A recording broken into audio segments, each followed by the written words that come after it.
Okay, we are going to practice telling time to the nearest 5 minutes. So we've already practiced telling time to the hour. Okay, the hour hand is pointing to the 9. So I would say that it's 9. And then my minute hand is pointing up to the 12, so we would say o'clock. All right, so whenever the hour hand, or the minute hand is pointing up to the 12, we'd always say that it's 00, it's o'clock. Okay, and then we practice telling time to the half hour. So again, my hour hand is between 9 and 10, so you're going to want to look back. So this would be 9, and then you're going to count around by 5s. Remember, there's 5 minutes between each one of these numbers.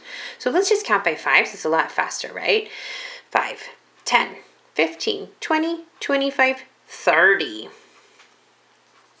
that's what I'm going to write here for my minutes. Okay. Then you were able to practice telling time to the quarter minute.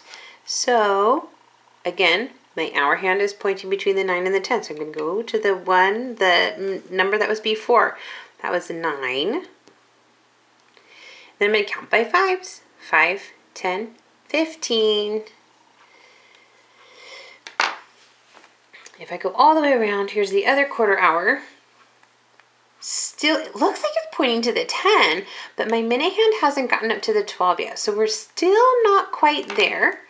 So if you'll notice, when we're in the half hour, your hour hand is between. It's halfway between these two numbers. Okay, now we're going to the quarter.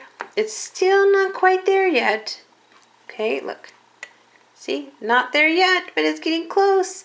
So we're going to say that it's still in the 9 o'clock hour. And we're going to count around by 5s again.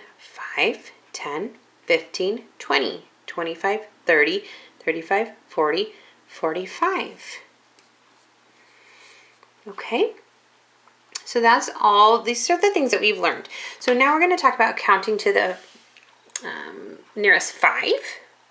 So if I move this minute hand, let's move it over to here just so we can see this a little bit better. Let's do it that way. Okay. We're now at the 10.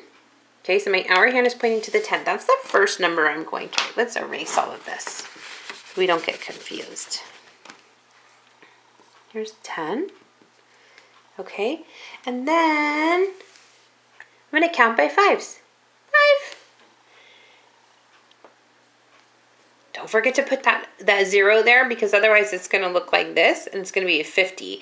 And if you wanted to meet someone, all right, and you say, oh, let's meet it, and you write down the time, and you wanted to meet them at 10:05, but then you wrote 10:50, you're going to be standing there waiting for them for a really, really, really long time before they actually show up because you gave them the wrong time. So it's very important that you're writing your numbers correctly. Okay, so let's try another one. Let's change the clock. Here we go. Let's do this. My hour hand is pointing to the 11, or between 11 and 12, but it's toward the 11, right? And we're going to count by 5s. 5, 10, 15, 20. Ta-da! 11, 20. All right? So it's going to be your job today in your homework to make sure that you are putting the correct time, just like I was doing here, to match your clock.